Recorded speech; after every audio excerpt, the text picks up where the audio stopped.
राधे राधे। पितृपक्ष शुरू हो चुके हैं, तो हम पितृपक्ष के बारे में जानेंगे। इस समय में हम अपने पितरों का श्राद्ध करते हैं। अगर पूरे विधि विधान से श्राद्ध कर्म किया जाए तो पितृ प्रसन्न होते हैं और हमको सुख शांति और वैभव देते हैं। और पितृपक्ष में हम सबको कुछ सावधानियां भी बरतनी चाहिए।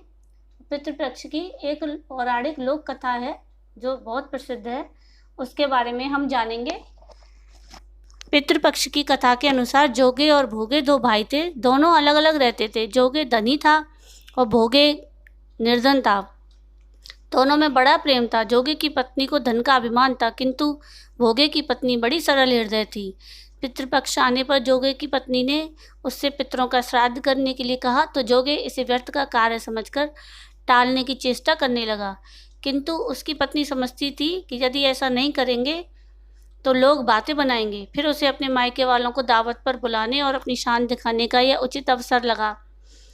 अतः वह बोली, आप शायद मेरी परेशानी की वजह से ऐसा कह रहे हैं, किंतु इसमें मुझे कोई परेशानी नहीं होगी। मैं भोगे की पत्नी को बुला लूँगी, दोनों मिलकर सारा काम कर लेंगे।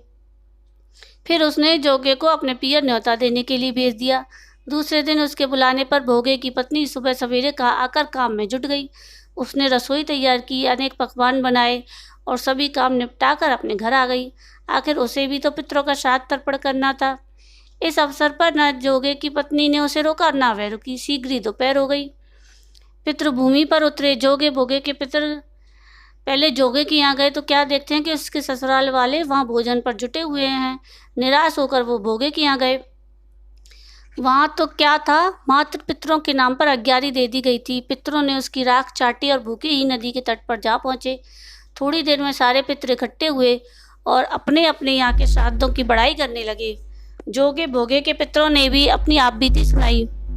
फिर वे सोचने लगे, अगर भोगे समर्थ होता तो शायद उन्हें भूखा न रहना पड़ता, मगर भोगे के घर में तो 2 जून की रोटी भी नहीं थी खाने को। यह सब सोचकर उन्हें भोगे पर दया आ गई और अचानक वे नाच नाच कर गाने लगे, भोगे के घर धन हो जाए, भोगे के घर धन हो जाए।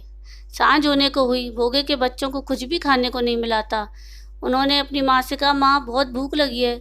तब उन्हें टालने की गरज से भोगे की पत्नी ने कहा, जाओ आंगन में हौदी औंधी रखी है, उसे जाकर खोल लो और जो कुछ मिले बांट कर खा लो। बच्चे वहाँ पहुँचे तो क्या देखते हैं कि हौदी मोहरों से भरी पड़ी है। वे दौड़े दौड़े माँ के पास पहुँचे और सारी बात बताई। आंगन में आकर भोगे की पत्नी ने यह सब कुछ देखा तो वह भी हैरान रह गई। इस प्रकार भोगे भी धनी हो गया, मगर धन पाकर वह घमंडी नहीं हुआ। दूसरे साल का पितृपक्ष आया तो श्राद्ध के दिन भोगे की स्त्री ने 56 प्रकार के व्यंजन बनाए। ब्राह्मणों को बुलाकर श्राद्ध किया, भोजन कराया, दक्षिणा दी। जेठ जेठानी को सोने चांदी के बर्तनों में भोजन कराया। इससे उसके पितर बड़े प्रसन्न और तृप्त हुए और उसको खूब आशीर्वाद दिया। अगर आपको मेरी ये कथा पसंद आई हो तो प्लीज़ इसको लाइक शेयर ज़रूर कीजिएगा और प्लीज़ मेरे चैनल को सब्सक्राइब कीजिएगा। राधे राधे।